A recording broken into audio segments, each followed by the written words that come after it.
Coucou tout le monde, j'espère que vous allez bien. Je vous retrouve pour la guidance de la semaine du 18 au 24 août 2025.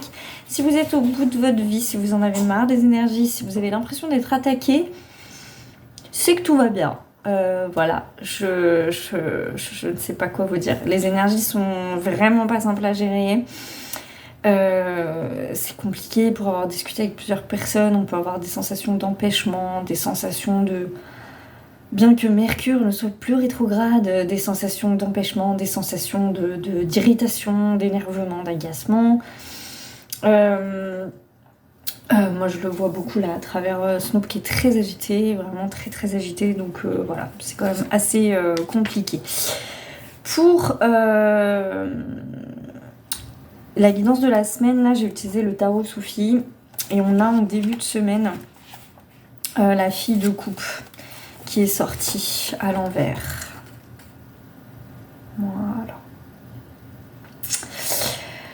Et là, on va parler à l'envers d'immaturité, de rêves brisés, de problèmes liés à l'enfance, d'ignorer l'enfant intérieur, de naïveté et de dramatiser. Alors là, moi, où je l'entends, cette carte, c'est vraiment parce que les énergies sont vraiment... Eric vous en a un petit peu parlé dans sa guidance. Les énergies là sont propices à ce que ça soit vraiment très dense. Il y a beaucoup d'entités là qui tournent, qui se réveillent, qui attendent, qui nous chahutent, etc. etc.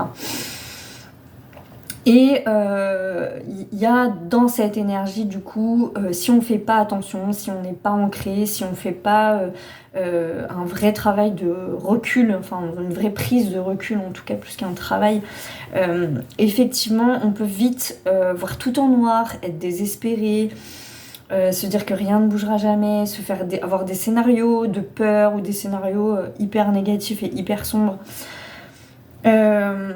Donc c'est pas foufou. Et ce que ça vient justement nous rappeler, c'est de rester dans une énergie de joie, d'essayer au grand maximum qu'on peut, d'essayer d'être dans une énergie un petit peu plus légère, et en tout cas vraiment d'essayer. Parce que les apparences vont nous montrer quelque chose de pas très sympa, et il va falloir aller voir au-delà des apparences. Il y a vraiment cette notion-là. Donc, lorsque cette carte apparaît dans votre tirage, connectez-vous à votre innocence et à votre nature enfantine. Les soufis croient que même si la pureté et la flamme d'un enfant sont spéciales, elles ne peuvent être comparées à la pureté et à la flamme d'une personne qui a vécu tout en les gardant intactes. Ainsi, ce n'est pas être naïf que de cultiver la douceur du cœur, la capacité à percevoir la beauté et apprécier l'ordinaire. C'est être en mesure de nourrir et de renforcer sa flamme intérieure malgré les circonstances de la vie. Et on est vraiment pleinement là-dedans. L'affirmation, je n'ai rien à craindre lorsque je fais confiance, je n'ai rien à craindre lorsque je rêve. Et ça, c'est vraiment les énergies qu'on traverse. Moi, je suis confrontée à beaucoup de peur. Là, je me suis aidée de fleurs de bac pour essayer de passer un peu le truc parce que c'est difficile. Peur et scénario sombre dans les discussions et les échanges que je peux avoir. On peut aussi, il y a certaines personnes qui peuvent avoir l'impression vraiment d'être empêchées, d'avoir un peu l'œil sur soi, ce qui en soi n'est pas faux, mais c'est parce que c'est en lien justement avec toute cette densité énergétique où il y a beaucoup de choses en fait qui vont remonter chez les gens. Donc il suffit qu'il y ait des rancunes, des colères, des prises de tête ou tout simplement des réajustements parce qu'on s'est positionné. Et ben du coup quand on se positionne, on crée un petit peu de la crispation parce qu'on oblige l'autre en face aussi à se repositionner. Et du coup ça peut créer un petit peu un petit peu de densité énergétique. Et donc, pardon, je suis désolée, une sensation qu'on nous amène un petit peu l'œil. Donc, ça va être très important de rester dans une notion d'innocence, dans une notion de ne pas trop prendre les choses au sérieux, dans une notion de créativité aussi, dans le sens où, si vous avez besoin de protection, j'en parlais à une abonnée encore la dernière fois, là on ne nous appelle pas vraiment à faire des rituels particuliers, on nous appelle vraiment à utiliser notre magie. D'ailleurs il y a certaines personnes qui pourraient totalement être connectées à des vies antérieures de sorcières. Parce que c'est vraiment cette magie intérieure, là, le fait de venir réveiller sa magie, au même titre que les enfants, de venir réveiller sa magie pour se protéger. Si vous vous sentez appelé par des symboles, par des choses comme ça, bah, n'hésitez pas à les utiliser, je sais pas moi, à les imprimer, à les porter sur vous, à vous les dessiner sur vous, enfin bref. Et je rappelle à toutes fins utiles qu'il n'y a pas besoin d'acheter nécessairement, vous pouvez faire des symboles et c'est gratuit en fait, hein. Donc vous ne vous laissez pas emporter par des fois des choses de la matérialité en vous disant moi j'ai pas d'argent, donc du coup je peux pas me protéger comme ci, comme ça. Dans tous les cas, la meilleure des protections, là, ça sera vraiment l'état d'esprit. Parce que c'est la conscience des émotions qui nous traversent, la conscience des jeux de pouvoir qui se passent entre les gens, là, en ce moment, qui fait le travail. Donc, plus on est conscient, par exemple, quelque chose que j'entends beaucoup en ce moment, c'est de prier pour les gens. De prier pour soi, mais de prier aussi pour les autres, y compris les gens avec qui je m'entends pas. De souhaiter vraiment que toutes les améliorations que je me souhaite à moi, eh ben je les souhaite à l'ensemble de l'humanité, à tout le monde. Il y a vraiment, c'est très important là de prendre du recul et de... Ça me fait rire parce que Snoop est venu se mettre sous le bureau, chose qu'il ne fait jamais, mais... C'est bon, t'as fini mon chat? Et du coup voilà, on parle de protection. C'est très important de comprendre que la meilleure des protections, c'est encore la conscience de ce qui se passe en fait, tout simplement, et de ne pas aller nourrir des choses qui n'ont pas besoin d'être nourries. Alors ça, après, on est tous très différents sur ces choses-là. Moi, je sais que je suis beaucoup, je sais pas quand est-ce que ça s'arrêtera ça d'ailleurs, mais je suis beaucoup cherchée du côté de la colère. Donc c'est pas facile parce que je dois à peu près avoir la patience de Maître Yoda là, ce qui n'est absolument pas le cas, hein. Donc du coup voilà. Mais en tout cas, je n'ai rien à craindre lorsque je fais confiance. Je vous redis l'affirmation. Je n'ai rien à craindre lorsque je rêve. Et éventuellement un questionnement, c'est comment est-ce que je peux expérimenter dans l'innocence ? Et que dois-je faire pour nourrir, entretenir et prendre soin de ma créativité et de mon imagination? Je donne un exemple tout bête, vraiment tout bête. Non mais la spiritualité c'est simple, hein, vraiment. Vendredi, non pas du tout, jeudi je travaillais. Et je sentais toujours cette densité là permanente où j'ai vraiment l'impression qu'il y a tous les atomes partout là qui se bousculent. Et du coup voilà, donc forcément on le ressent dans tous les domaines, là dans mon travail, machin, tension, la route, tout ça, bref. Et puis au bout d'un moment je décide de mettre la radio, d'habitude j'ai plutôt écouté Skyrock, et là il y avait du Jul, ça m'énerve, ça me crispe, je me dis non mais c'est vraiment pas possible, arrêtez de mettre ça. Et je bascule sur une radio que je n'écoute absolument jamais, qui est Nostalgie. Et du coup je me retrouve à écouter des vieux titres des années 80, et alors me voilà, petit pas emporté par un espèce de sentiment. Je sais pas ce qu'ils ont fait dans la musique hein, entre temps pour que voilà, mais ça m'a transporté dans un autre mood, ça m'a aidé à vivre ma journée du coup, voilà. Donc petit truc tout bête, ce sera la musique des années 80 ou ça sera une autre musique, mais peu importe. En ce moment il y a l'album de Maud LK aussi que j'écoute beaucoup et qui me fait beaucoup de bien. Donc voilà, faut aller chercher dans les petites choses. Pour d'autres ça sera la respiration, on peut même coupler toutes ces choses là, mais c'est vraiment du heure par heure, c'est vraiment voilà, faut pas trop projeter là, faut pas aller trop vite, faut prendre le temps. Mais c'est important parce que le début de semaine semble-t-il est un petit peu voilà, un petit peu de pression interne, je pense. Du coup, voilà, on a en milieu de semaine la force à l'envers. Donc là, on a l'énergie du doute, on a l'énergie de douter de son pouvoir, de pas avoir assez d'énergie pour gérer les choses, manquer de maîtrise de soi. Je lève la main, ça me concerne directement. Ou alors de pas doser sa force, c'est-à-dire d'être dans l'excès. Voilà, on est sur des choses comme ça. Donc tournez-vous vers votre force intérieure. Donc c'est un petit peu, ça rejoint totalement ce que je viens de dire. C'est-à-dire que là, pour tout ce que vous allez rencontrer dans votre vie, n'oubliez pas que la force, elle est à l'intérieur de vous et que vous avez les capacités de mettre des choses en place pour que, je sais pas, ramener un petit peu plus de fluidité par rapport à vos demandes.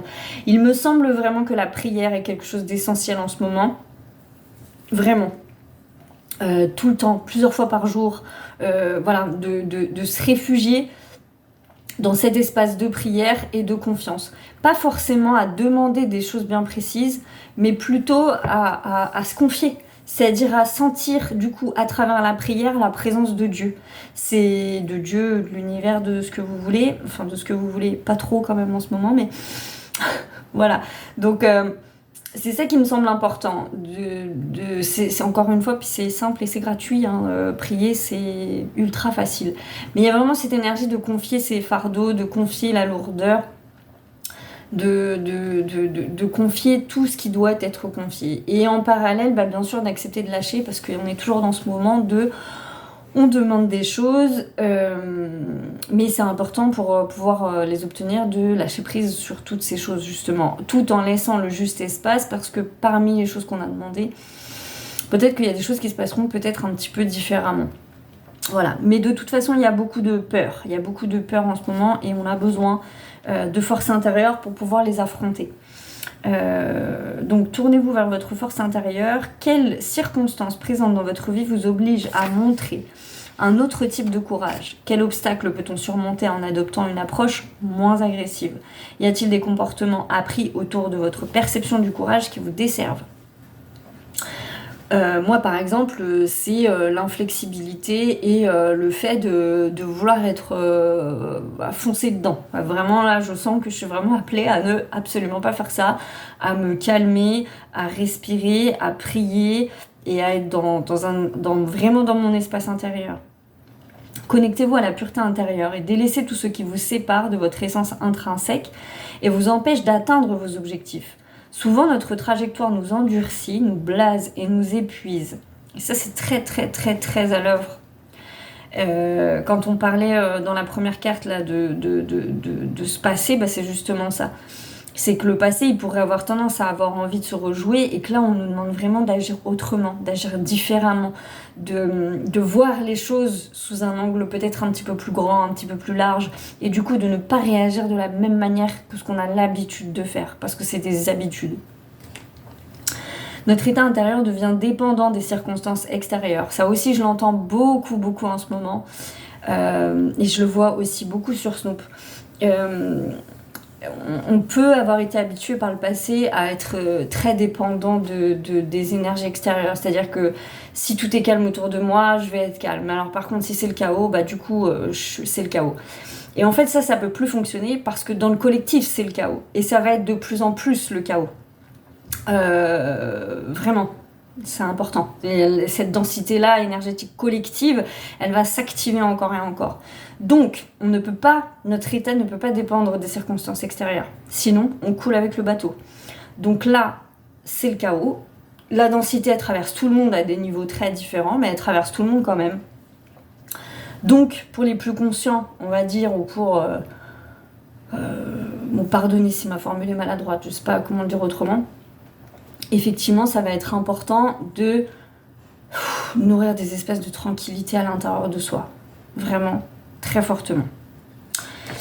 Êtes-vous capable de réussir sans trop vous prendre au sérieux? Êtes-vous capable de rire de vous-même, de rire de la vie? Il y a tant de leçons que l'innocence confiante d'un enfant peut nous enseigner, peu importe notre âge.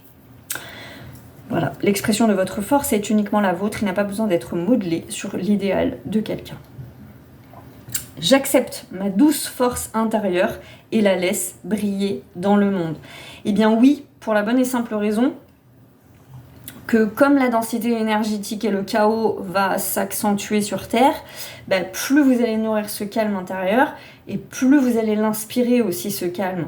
Et c'est marrant parce que j'ai souvent eu la vision, si vous voulez énergétiquement, moi j'ai l'impression qu'on est en train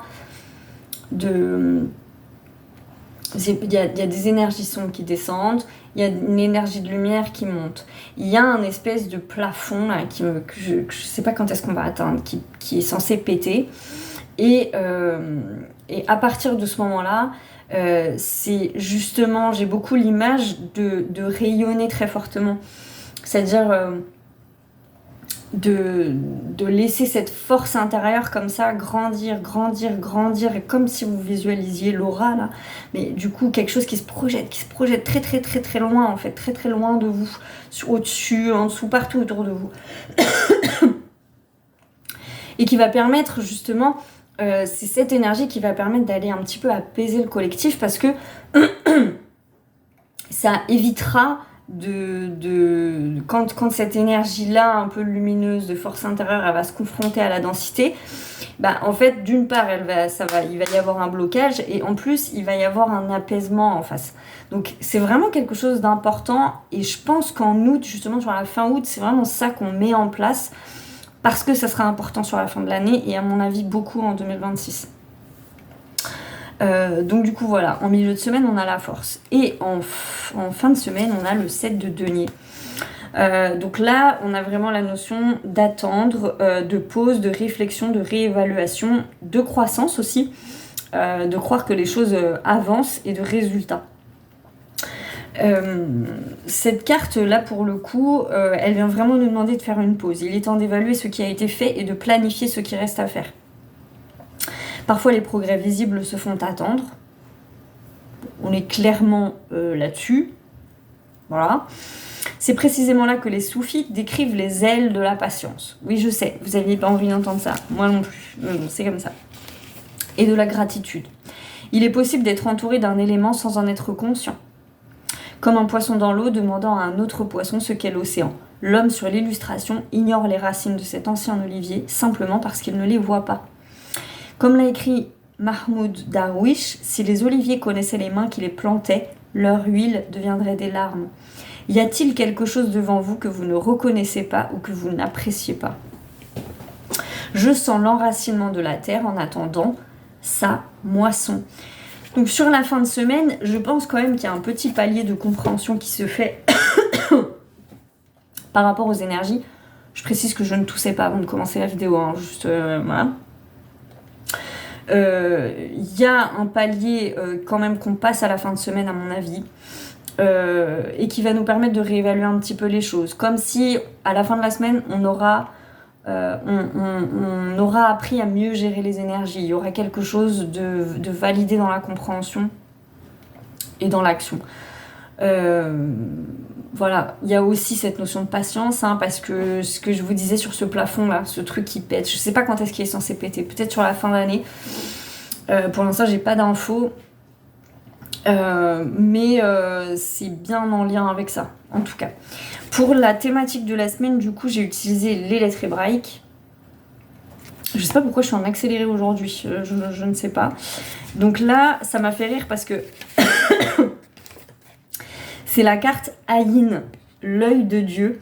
Et ça m'a fait rire parce que en arabe, alors moi je vais mal le prononcer parce que je ne suis pas arabe, hein, donc n'est-ce pas, je ne parle pas l'arabe couramment. Mais quand on dit qu'on nous a acheté l'œil, on nous dit qu'on nous a acheté l'Aïn. C'est un petit mot comme ça. Et du coup ça se ressemble beaucoup en fait. Si ce n'est peut-être même le même mot, j'en sais rien. Et en tout cas, donc c'est l'œil, la source. Et ça me fait beaucoup rire parce que du coup, voilà, c'est très d'actualité. Donc, nécessité de changer de regard sur une situation, la conscience de l'unité, la source dans le désert, la connaissance, la clairvoyance et l'éveil du troisième œil. Qu'est-ce qui s'est passé avec mes cheveux là ? Je ne sais pas. Bon, bref. Il n'y a pas de désert sans une source cachée. Lorsque Aïn apparaît dans un tirage, il y a là généralement un défi d'amour. Donc je rappelle que l'œil, c'est à la fois quelque chose de négatif, quand on dit qu'on nous jette l'œil, etc. Et c'est aussi un symbole de protection dans beaucoup d'espaces. Donc on a bien les deux faces, mais vous avez la même chose pour beaucoup de symboles, hein, finalement. Donc lorsque Aïn apparaît dans un tirage, il y a là généralement un défi d'amour. Notre regard humain a tendance à se séparer, comparer, mesurer selon ses propres critères. Or, la pensée est créatrice, nous voyons ce que nous créons, et donc nous créons ce que nous voyons, enfermant le cri de l'âme dans un cercle sans fin. La puissance de Aïn peut libérer de ce cercle vicieux par le choix de ne plus croire aux informations apportées par les apparences. Donc on a bien, je crois que c'est Eric qui en parle dans sa guidance, une notion d'illusion. Mais de poser un regard d'amour et d'unité en toutes circonstances. Il n'est sans doute pas toujours facile de s'en tenir à cette décision. Alors appelons l'aide de Aïn. Cette grande lettre a le pouvoir d'éveiller le chakra du troisième œil au milieu du front en résonnant sur le plan physique avec la glande pinéale. Nous pouvons par exemple la regarder en prononçant son nom doucement, en laissant résonner le N final.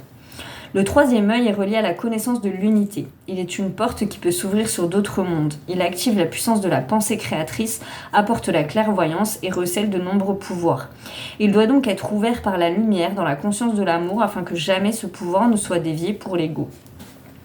Et ça, en fait, c'est très important parce que cette notion de clairvoyance, de l'aigle au final, de regarder plus haut que les situations, en fait c'est hyper important parce que ça sera hyper important pour le collectif, dans le sens où vous voyez bien ce qui se passe collectivement au niveau des lois qui sont passées, des choses qui se passent, que ça soit là aux États-Unis, etc. On est en train de... C'est même plus un théâtre de l'absurde, là. On a dépassé tous les mots. On a dépassé tout ce qu'on pouvait dépasser. Mais la matière, au final, elle nous enferme. Elle nous dit qu'il y a moins d'argent, plus de moyens, que tout va être fermé, que tout. Donc on a une matrice, c'est l'illusion, enfin en tout cas c'est ce qu'elle nous propose. Et ça va être vraiment à chacun de développer une force intérieure très forte pour ne pas se laisser happer par ce qui est. C'est-à-dire ne pas se laisser désespérer par le cadre et le contexte. Mais au contraire, s'appuyer sur cette base en se disant « Ah ok, bon bah il y a cette porte-là qui se ferme, cette porte-là qui se ferme, mais tiens finalement il va y en avoir d'autres qui vont s'ouvrir. Et puis là il y en a peut-être pas, mais peut-être que je peux créer une porte à cet endroit-là en fait. » Et c'est ça qui va, je sais pas, jouer beaucoup sur des changements de travail, des changements de voie professionnelle, les ouvertures professionnelles, enfin bref, ça va se jouer à plein de niveaux. Mais c'est précisément, là je vous fais le collectif, mais c'est exactement la même chose sur nos vies individuelles et sur ce qu'on peut voir sur les personnes qui peuvent trouver l'amour, déménager, ou moi avec mes problématiques avec Snoop. On est toujours sur la même logique et on est vraiment sur une logique de détermination et de force intérieure plus. Ça c'est quelque chose qui va se renforcer encore, le niveau de foi, le niveau de confiance. On va atteindre des sommets dans ce sens où la foi doit être inébranlable. Et là, ça prend vraiment tout son sens, c'est-à-dire inébranlable. Parce qu'il y a des gens qui vont venir la tester cette fois, qui vont venir vous dire non, c'est des gens physiques ou des entités ou des énergies, mais en tout cas, peu importe, il va y avoir des gens qui vont la tester. Et vous, en face, c'est vraiment ce positionnement de se dire, moi je marche avec Dieu, je suis inarrêtable en fait. Peu importe le moyen, peu importe, j'arriverai là où je suis censée aller, parce que je suis censée y aller en fait, et que j'œuvre avec Dieu. Donc, c'est pas possible d'arrêter en fait, c'est impossible. Et c'est en ça que c'est très fort. Alors, questionnez-vous peut-être pour certains au niveau de, quand il y a des blocages, au niveau justement des croyances et de ce qu'on laisse entrer. Parce que ça va vraiment se jouer à ce niveau-là. Moi, je le vois pour moi où je suis très chahutée en ce moment, mais je vois très bien où sont mes zones où justement, finalement, j'ai du mal à faire confiance à Dieu. J'ai du mal à me dire ah oui, non, mais c'est bon, je suis complètement prise en charge. Donc, ça peut être intéressant. En ce début de l'ère du Verseau, l'homme redécouvre ses pouvoirs cachés, et cela est juste. Mais dans la conscience de la lumière, il est important d'être avant tout relié à son âme, donc dans son cœur, et d'agir non pour sa personnalité, mais pour la grande unité. C'est ce que je disais il y a plusieurs semaines sur le fait de se dire vraiment, on a tous des objectifs de vie, des envies, peu importe, et il n'y a pas de souci en soi avec, mais faut vraiment comprendre qu'on doit quitter la personnalité et l'ego. Et c'est bien ça qui est difficile en fait, parce que c'est pas facile de faire ça. Et pourtant, c'est vraiment cette idée. Donc il y a vraiment cette idée d'œuvrer pour plus grand que soi. Et je pense que c'est pour ça qu'on nous appelle à la prière, parce que là, face à toutes ces énergies, face à toute cette densité qui nous traverse tous, encore une fois, hein, même les gens qui n'en ont pas conscience, c'est aussi pour ça, je crois, que le pouvoir de la prière, il est si fort, parce qu'au final, on va se prendre des énergies pas cool, ça peut avoir tendance à nous mettre en colère, ou là, on va avoir envie de répondre, ou d'être dans une énergie de colère, ce qui est particulièrement humain, hein, attention, et on nous demande de ne pas céder à cette tentation. Et en ça, là encore, on œuvre au plus grand. C'est-à-dire, je ne choisis pas la satisfaction personnelle d'avoir raison sur ce que je suis en train de vivre. Je choisis d'œuvrer pour plus grand et de me dire, ok, c'est difficile, mais je vais prier pour toi, je vais prier pour que tu trouves la paix, pour que tu sois éclairé par la lumière. Je ne laisse pas rentrer ton énergie, mais surtout, je ne vais pas nourrir de mauvais sentiments vis-à-vis de toi. Parce que si je fais ça, bah en fait, je nourris un cercle et c'est sans fin. Donc c'est très important. Si l'on veut répondre à l'appel de son âme, les pouvoirs de la pensée créatrice ne doivent pas être utilisés pour les besoins de l'ego, qui en serait ainsi nourri et grandi, mais toujours dans le don de notre volonté personnelle. On dit que les yeux sont le miroir de l'âme, ils sont réceptifs à notre environnement, et parfois ce que nous avons vu nous a blessés, surpris, dans une incompréhension dont nous avons besoin de guérir aujourd'hui avec l'aide de Ayin. Le regard est également émissif et nous avons peut-être reçu les flèches de regard méprisants ou haineux. Il est temps de déposer ces flèches dans la lumière bleue de Ayin, temps de laver nos yeux à son amour, car nous sommes nous-mêmes responsables des regards que nous portons sur les autres, des étiquettes et des projections que nous posons sur eux. Alors nous pouvons accueillir le cadeau de Ayin, le cadeau d'un regard nouveau et libre, sans jugement ni attente, où la vie elle-même regarde à travers nos yeux, source inépuisable d'amour. Vous voyez, c'est vraiment très important, je pense que c'est vraiment le même mot, hein. C'est vraiment important parce que c'est beaucoup trop dense en ce moment, énergétiquement. En ce moment, je ne m'amuserais pas avec les énergies. Vraiment, c'est tellement dense, c'est tellement fort, ça vient tellement nous chercher en profondeur que c'est comme si en face vous aviez un dragon qui est en train de souffler des flammes et que vous devez arriver et être un espèce alors, visualisez ce que vous voulez, je sais pas, mais plutôt un courant d'air frais qui arrête le feu, enfin qui l'apaise en fait automatiquement. Je sais pas, ma métaphore est un peu bizarre, mais ça pourrait être de l'eau, enfin peu importe. D'ailleurs, l'eau, il y a beaucoup de gens qui sont appelés par l'eau. Autre chose aussi que je constate beaucoup au travail, mais pas que, beaucoup d'inondations, de problèmes de tuyaux bouchés, voilà, beaucoup de problèmes dans les maisons, de petits trucs qui se mettent à déconner. C'est symptomatique d'une énergie qui a besoin d'être libérée. Donc si c'est des choses que vous vivez, soyez attentifs à ça. Parce que ça pète, en fait. Vous voyez, tout ce qui n'est pas pris en charge, qui ne s'est pas occupé, comme maintenant on doit s'occuper absolument de tout et qu'on ne peut plus rien laisser traîner. C'est fini l'époque où on pouvait mettre les choses sous le tapis, ça ne marche plus. Donc, ça participe aussi à la densité. Parce que le déni n'est plus possible. Mais pour personne, donc peu importe le niveau de conscience, peu importe ce qu'on fait, peu importe ce qu'on a déjà travaillé, tout ce qui est mis sous le tapis va être remis à l'ordre du jour. Donc tous les sujets laissés de côté, tout là, ça fait déjà plusieurs mois que c'est comme ça. Mais là, ça s'accélère encore. Et vraiment, j'ai pas encore eu le temps de me pencher sur septembre là.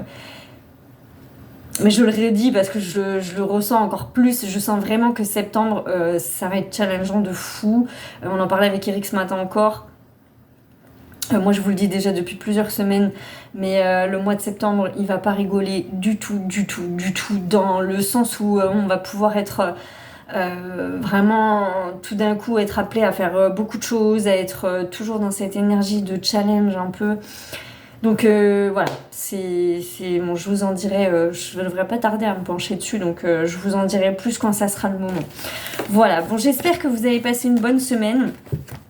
Comme je le disais à plusieurs personnes la semaine dernière, les énergies ne sont vraiment pas faciles à vivre. Faut pas se mentir, je crois.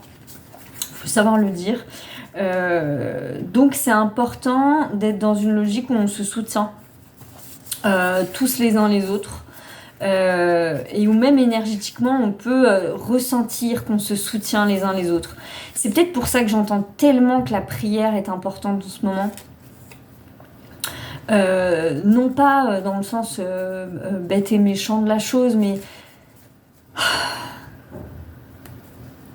si on nous demande d'avoir une foi inébranlable, et ben ouais, effectivement, la prière, c'est la seule expression de l'inébranlable, justement. En fait, c'est la seule manière de vraiment aller pleinement dans cette énergie. Donc, moi, ce que je vous souhaite, c'est beaucoup de calme intérieur, une belle révélation de cette force intérieure qui va pouvoir naître en vous, parce que là-dessus, on est tous un petit peu... comment dire... on est tous très différents en fait sur cette notion de force intérieure, de choses qu'on a à développer, ce qu'on sait, là où on a besoin de se calmer. C'est ce que j'arrête pas de vous dire, on n'a pas le même rapport à la colère, on n'a pas le même rapport. Moi je vois bien que je gère pas les choses de la même manière. Par exemple, si je prends Eric et moi, on a deux caractères très différents. Lui, il va être emporté des fois par une énergie de colère, mais ça va être différent que moi dans ma vie. Et moi, ça va prendre tout de suite beaucoup de place. Alors, je vois bien que j'ai avancé. Il y a une différence entre il y a 6 mois et maintenant. Mais je continue d'être cherchée sur cette énergie parce que c'est une thématique qui a beaucoup, beaucoup agi dans ma vie. Voilà, c'est pas le cas de tout le monde et encore heureusement, mais finalement vous voyez bien que même quand on est différent, c'est quand même des choses qu'on va traverser. Je vais pas vous mentir, hein, vraiment moi quand je suis traversée par cette densité, j'ai vraiment le feu à l'intérieur de moi, c'est-à-dire que je suis à ça de commettre un homicide ou de foutre le feu à quelque chose. Vraiment, si je dois vraiment beaucoup me calmer intérieurement pour ne pas céder à cette énergie-là. Voilà, il y a des gens, clairement, c'est un petit peu moins fort. Vous voyez, donc on est tous très différents sur la gestion de ces énergies, sur ce qu'elles viennent réveiller en nous, sur ce avec quoi on a coupé aussi à des moments, des vieux comportements, des vieilles choses. Moi, c'est très très propre à mon histoire. Et vous voyez que j'ai passé des heures chez le psy, j'ai utilisé plein de thérapies différentes, j'utilise plein d'outils différents. Et vous voyez que cette thématique, elle est encore très présente dans ma vie. Et je pense qu'elle va l'être encore quelques années, mais sur des strates différentes, tout simplement. Parce qu'en fait, ma colère, c'est une espèce de boule comme ça, une boule à facettes, on va dire, et puis j'en découvre une facette à chaque fois un petit peu différente. Donc, du coup, voilà. Après, comme me l'a dit Eric d'ailleurs très gentiment hier, je crois, l'important, c'est pas de ressentir des émotions négatives ou même de se laisser aller à la colère. Parce que déjà, il y a des colères saines, parce que ça fait partie de la vie en fait et qu'on est humain et qu'il faut se rappeler justement qu'on est humain. Moi je vous l'ai déjà dit, moi tout ça je vous le dis en conscience. Il y a des tas de gens qui n'ont absolument pas conscience d'être très en colère intérieurement, alors que pourtant ils le sont. Donc au final on a tous un travail par rapport à ça à faire. Par rapport de manière générale aux ombres qui nous titillent à l'intérieur de nous. Donc voilà, ce que je vous souhaite, c'est beaucoup de libération par rapport à ça, beaucoup de paix, beaucoup de calme, un vrai moment où vous nourrissez quelque chose de bon à l'intérieur de vous. Et voilà, je vous embrasse, je vous souhaite une très belle semaine. Et courage, ce mois est bientôt terminé, alors pourrons commencer un autre, je ne sais pas dans quelles circonstances. Mais il faut bien vous dire que même si c'est dense, on avance quand même pour du mieux et ça c'est cool. Voilà, belle semaine, magnifique semaine à vous et prenez bien soin de vous.